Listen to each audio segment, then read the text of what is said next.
Hello, everyone. Christopher De Santiago with MMA Sucka. Today, we're talking to a fighter that has more nicknames than the late great Apollo Creed. Starting off with Pride of St. Louis, Missouri, Spider-Man in the flesh, Mister You Can't Hit What You Can't Catch. Pretty Ricky is what they call him. The LFA Goats and UFC flyweights. Charles Energy Johnson. Charles, how's it going today? Good, baby. How we doing? It's all good, man. It's all good over here. You got a new UFC fights against Jake Hadley. How do you feel about it? Super excited, man. We get to fight in front of the fans. That's gonna be great. It's gonna be an arena, and so finally you get in front of the fans. So that's gonna be exciting. Not only the competition as far as Jake being a great fighter, but myself being able to fight in front of my family and friends again is gonna be great. For sure. And you're fighting on May 11th. Have they given you a location for that fight night? Yeah, they have, but I don't know if we can announce it. I don't know how that works, but it's not out there yet. So I don't know how that works at all, so I just don't feel like I should be the first one to release it. But For yeah. sure, man. I get you. Yeah. Before we get more into your next fight, I wanted to revisit your last fight, man. Put on a heck of a show against Azat Maksum. You got the 5 to 9 bonus. How happy were you with the fight as well as the bonus?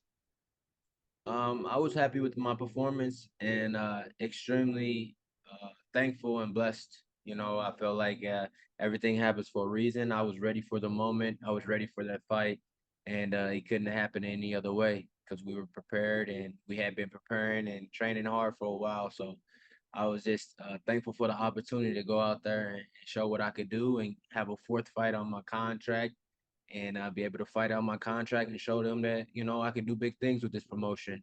And they took a chance on me, and I think it's gonna do well for them. As far as promotion goes. Mhm. You overcame adversity early on in that fight. How like hurt were you in that first round? And I noticed that you kind of like moved around to kind of shake off the cobwebs. Can you talk to me more about that? It was when he jumped on the submission. I got a stinger from after defending it. Like I couldn't feel my thumb and my arm and my elbow was a little numb. I don't know what happened within it. Maybe just cranked on it some type of way, but like I couldn't feel like doing this on my thumb. I couldn't feel it for like 2 days. It felt like I had a piece of tape over my thumb. But other than that, I could still throw it and everything. It was just awkward. It was just a little awkward feeling in my arm and just shake out like get my mind and my body. Like I do this every day, man. I train hard. I've had uh do a lot of rounds at the gym and everything, but that's the first fight that I've been like knocked down in years since I was an amateur. Like I only got knocked down once as an amateur, and that's the first time I've been knocked down as a pro. So whether it was boxing or MMA, and so for me, it was just, I mean, it is what it is. It was a great punch, good timing, but for me, I was fine. My mind was still there. My eyes were still on him. I was very aware of what happened and aware of what was happening. So I know I have a great chin. So it'll getting back up to my feet, just making sure my body's ready to respond and make sure I'm ready to go. Mhm. And you weathered a storm. You got your hand raised. You got the 50 G's, man. What are Yeah. you gonna do with that money? Put it away for taxes, bro. Like I really believe, this year is gonna be a great year for me and for my family and for my team. So I just want to be prepared on all ends, and I'm gonna act like it doesn't exist, because I know we're gonna be blessed with more money very soon and more fights. And I don't expect to lose this year. I plan on fighting 4 times. So for me, it's just about getting in there and putting my best effort and performances out, and just being mindful. I don't want to get caught in that. I've never had this much money, made that much money, and I just don't want to get caught in the area where it's like you've never had this money and then you get taxes, and I just keep hearing like taxes is almost as much as we can make. So like, all right, so I'm just gonna act like it doesn't exist. I keep living, keep doing what I've been doing. I'm a very humble and very frugal guy. I don't need too much, so I think I'll be all right. Awesome, Charles. And how soon did the UFC come calling for your next fight against Jake Hadley? Pretty quick turnaround. How soon did they call you after this last fight? It was within a couple of days. My manager knows that I'm just ready to go on all at all times, and as long as I'm healthy, I told him, I'll be prepared to fight. And so after I had this great discussion and sit down with Hunter Campbell, you know, we had a great talk, and I manifested a few things, and we got everything that we asked for in that conversation, and it was just I'm very blessed and thankful right now for everything that's happening in life, and I'm on a mission. I'm on a mission to get ranked and get a chance to get to those 5 rounds again. So I know that I can. I know I'm the best 5 round fighter in the world when it comes to this sport. I just got to get back there and then show everyone what I can do. Hmm. I believe you and Jake Hadley signed to the UFC like around the same time. Sort of a Was he kind of like a fighter that was on your radar when you came onto the UFC? I've always seen him over there. I know, always knew he was tough. But he was never like on my radar. I'm just ready to go. Whoever. I was always looking at who was the champ and who was in the top 10 and top 15 and trying to work my way up the ladder. And we've had a similar opponent in Cody Durden. And so that's interesting to look at, but not really because Cody does what he does. He's good at what he does, and for the fight with me and Jake is just gonna be a very exciting one. I feel like just because the style of the matchup and what kind of fight that we bring. If you look at the history of our fights and our championship pedigree, it's going to be a great fight for the fans. Once again, could be another fight of the night. Performance of the night for sure. Mm. Is there a fighter on the UFC roster that promotes their fights better than you? I know Jake Hadley's nickname is White Kong. I saw that you posted like a Godzilla graphic Yeah. on your feed. Was that kind of like the Godzilla No, versus Kong? man, I'm the best at this shit. They just got to catch on. The fans got to see it, and I always promote and I try to do it in a good way, a respectful way, a fun way, not not like Henry Cejudo, I'm not like Kobe Covington, I try to do it in a way that makes sense and it's fun. And for me, I'm just king of the monsters. Energy, Godzilla, baby. Godzilla versus White Kong. Let's go, baby. There's gonna be a motherfucking showdown and everybody just be ready. It's gonna be a great fight.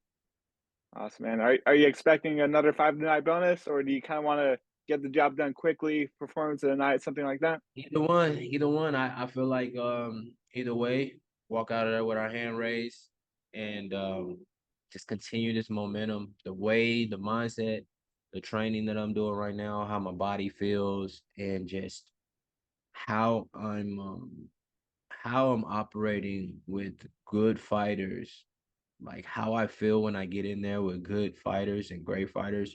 I never feel in danger and I always end up having my way.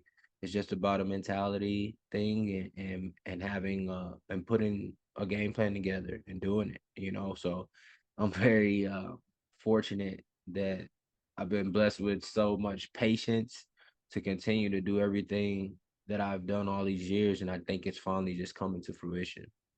Mhm. In our some of our past interviews, you've said that a lot of these fighters they try to hold you down. Jake Hadley is somebody that does have really good wrestling. Is that something that you're expecting from him? And what do you think he brings to the table? I mean, I've seen him. I think his transitional grappling is great. I think his catch wrestling and his jujitsu is great. He's a lifelong martial artist. Um, but I'm in this mind space in this time in my life where I don't really give a fuck what they bring into the table. I prepare for everything. Now it's about what am I gonna do, you know? And so I'm prepared for everything and I know that. So it's about being offensive. It's about when I step in the cage, it's my that's the only place in the world. I have this written in my notebook. It's the only place in time and space in the whole world where I have all the control and I have to take advantage of that. and it's freedom. So for me, I'm I just so happy to be in there every time I get in there and just to go out there and test myself. That right there is the greatest thing for me and the most fun part of all of this. And I just been working really hard to get in there and just pull more out of myself each time. Mhm. You're, one of the most active fighters on the roster. How many times can we expect to see you, in the UFC octagon this year? Should everything go well on May 11th? At a minimum this year we're on a trajectory for 4 fights. If we're blessed and we're thankful and we're able to get in there and get a job done and get a finish in any of the fights, then we'll be able to get quick turnarounds and just be prepared for anything. So it may be 5 fights. Um, but right now we're on trajectory for 4, and they're all gonna be uh, within the plan, and make sense, and try not to get too far ahead of myself. I know I love jumping in there, but I'm trying to stay on this 2.5 to 3 month trajectory of fights and be healthy, have full camps, because when I do this, it's very hard for anyone to beat me. Mhm. Do you think a win over Jake Hadley launches you into the top 15? No, I think I'll still have to fight someone within the top 15, and I have my mind on Sumu Darji, which I have for a while. Have my mind on David Dvorak, who's lost 3 in a row. I think those would be great fights for me, if they're available. If not, anyone in the top 15 who I haven't fought already, I'll fight. I feel like I match up really well against anyone on any given day. It's just about making this run. It's just about putting together 4 to 5 fights, get some finishes, be confident and be charismatic as I am, because I know I have a lot to offer this promotion. So now it's a season of being mindful what we ask for, because we're gonna get it, and just continue to be intentional, good people, and everything's gonna keep happening for good for us. Awesome, man. And you did tease some other names. Before you announced the fight, you had like the emojis and stuff. What were the other three fighters? I know one of them was Joshua Van, I believe. What were the other three names? It was David Dvorak, it was Joshua Van, it was Jake Hadley, and Tatsuro Taira and Sumudarshi. Awesome. And how pleased were you with getting Jake Kelly out of those opponents? Um, I didn't really have my mind on Jake at all. That's just the name that was presented to me, and the other ones weren't available at this time for whatever reason, whether they declined or whether the promotion have other plans for them. I don't know. But right now, the other people weren't available, and this is who I was presented to me, and that's what I'm like, let's go. As long as I'm active, I'm happy. Obviously, I really wanted the Joshua Van. I really wanted the Sumu Darji fight just because I thought it made sense, not for any vendetta against anyone. I just thought they made sense for where I was, what I've been doing, and what I've earned. And I feel like the matchups will be great for the fans in an arena. And so for me, that's why I really pushed for those. But it's nothing. This whole business is personal, but it's business, right? The sport of MMA is all personal. Everybody says it's not everything's fucking personal. Whether somebody does sponsorships with you, whether people want to help you or not, whether the coaches believe in you, what gym you're at, your teammates, everything is personal, because this is what we do full time, and we pour our hearts into this sport. And so when people say it's not personal, yeah, it's very fucking personal. Me calling somebody else becomes personal, and I understand that. But in this instance, it wasn't for any ill intent or anything. I just thought it made sense for our careers at the time and where we're headed and what would be great for the fans. Because I'm willing to fight anyone, and my goal is the championship. Mhm. And I wanted to talk to you more about that motivation. Like a lot of fighters, they try to, find multiple routes of motivation to bring into their fights. Ilia Topuria, his confidence is kind of sky high right now. Is it Yeah. too high, or is that the right kind of mindset to have going into your first championship fight? What's too high, bro? You tell me.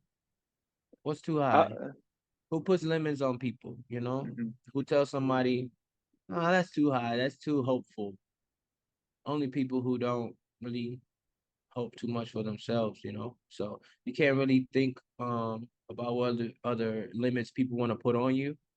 You know, you know in your heart, you believe in your heart what you think that you can do, and you go fucking do it every day. Stay consistent and just try to get there. You know, if you fall short, you you still attempted to do something. You know, which a lot of people won't. A lot of people will settle. You know, you take chances on yourself. You can only be proud of people like that. You can't be. Uh, I think it's just a negative and a shit way to think about people if you say, oh, maybe he has his hopes too high. Like, why not? What's wrong with people having their hopes too high? What's wrong with people believing in themselves and being confident in themselves? We've gotten people have gotten used to others and it being a norm that, oh, you're doing too much, right? What's doing too much? You know, we are already in a sport and in a realm that most people won't reach. You know, UFC. We're already doing something in our lives that most people won't and can't do. So why not reach for something bigger? You know, and I applaud it, and I'm always excited to see people do great things.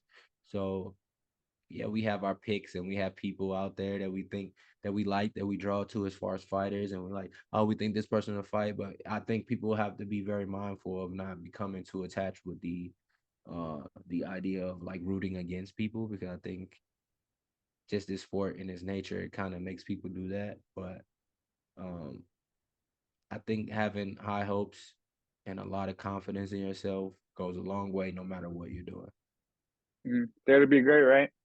Yeah. Yeah, Yes. for sure, man. And even if you fall short, you're still doing good things, right? You know, so what's wrong with that? You're not hurting anybody. You're not hurting anybody by going after your dreams and your goals, right? Yeah, it's Mhm. only the people who don't dare to do those things who try to bring you down. Most definitely, man. And UFC 300. Last time we talked, they still don't have a main event. Still don't have a main event as of yet. Yeah, I saw them What's flirt. going on, man? I saw them flirting something about Hamzat and Leon, I think. I thought I saw that post out there somewhere, and I was like, oh, that don't make too much sense. But then it got withdrawn. So I'm still a firm believer that it's gonna be like Kamaru versus somebody. It may not be Tomorrow. Hamzat. It might be Hamzat. It may not. But I think Kamaru Usman is the only one that makes sense.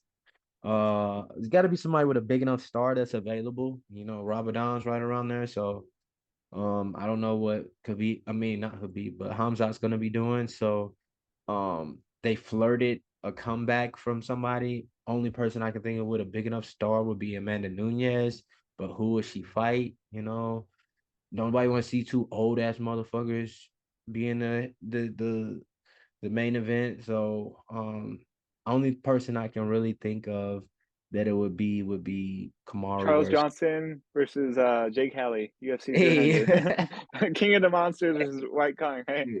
Right, yeah. One day soon, and that'll be a 5 round motherfucking dope ass.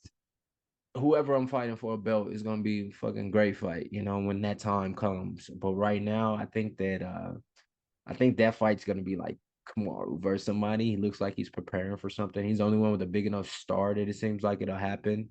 He already walked in on 10 days on Chimaev, took him to the ringer, so they might run that back, but I don't know with Ramadan.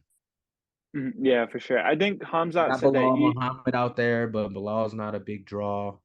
And obviously Islam's not gonna fight. Adesanya, Obviously, maybe? who's he gonna fight?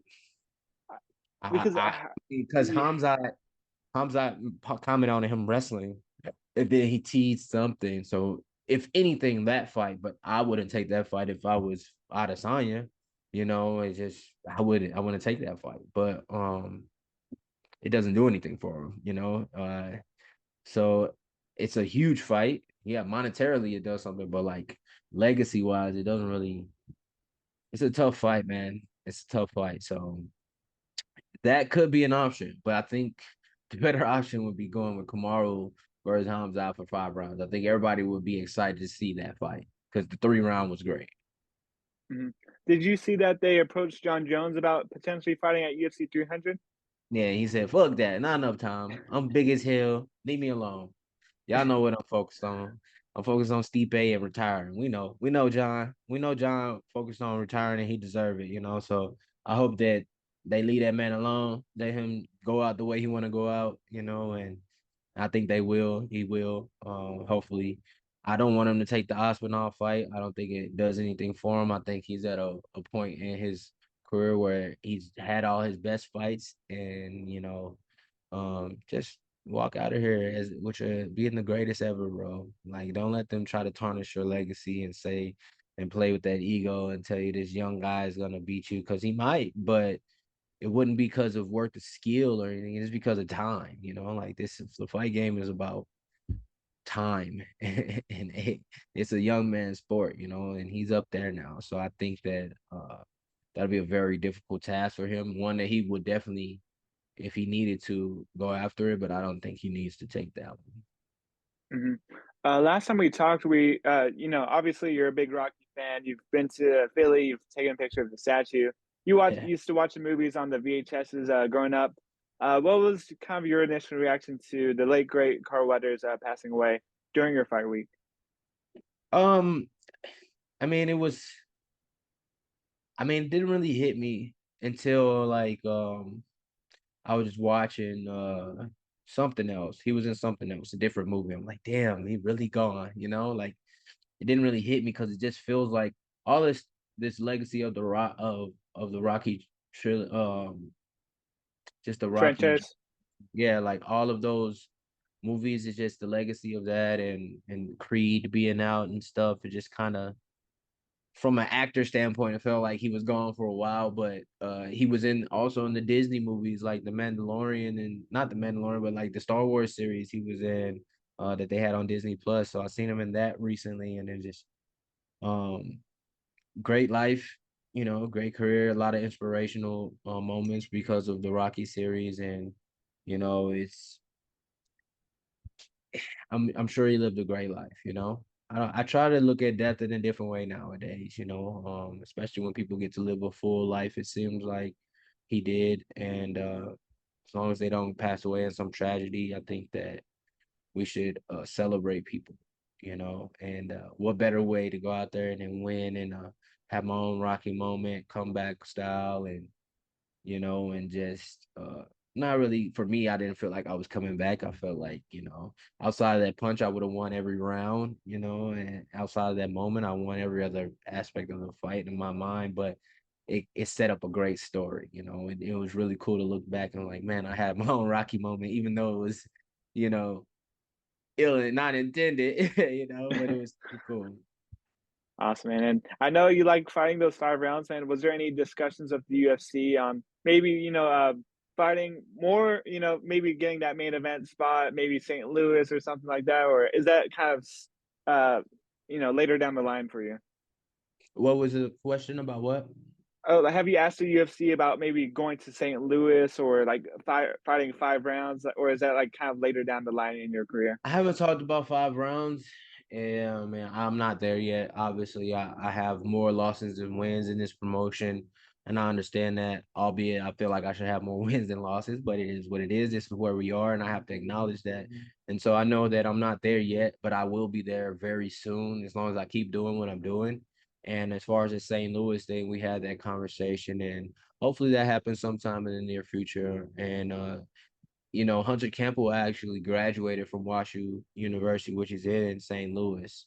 And so that was a cool little icebreaker I had with him when we talked. And it was a good way for us to kind of bond and have something that was familiar with both of us and have a conversation starter. And that was great, But hopefully, in the near future, we can go to St. Louis. When that time comes, I can't wait. And I know I'll be on that card. Awesome, man. Well, I think that's all the questions I had for you, Charles. It's always a pleasure talking to you. Anything that you want to say to the fans out there watching? Yes, May 11th. We are in an arena finally, baby. Skullet Game. We got merch coming out. We got a lot of good things happening. If you want to want me to be on their sponsorship team, just message me at Energy MMA. I'm looking for sponsors for this camp.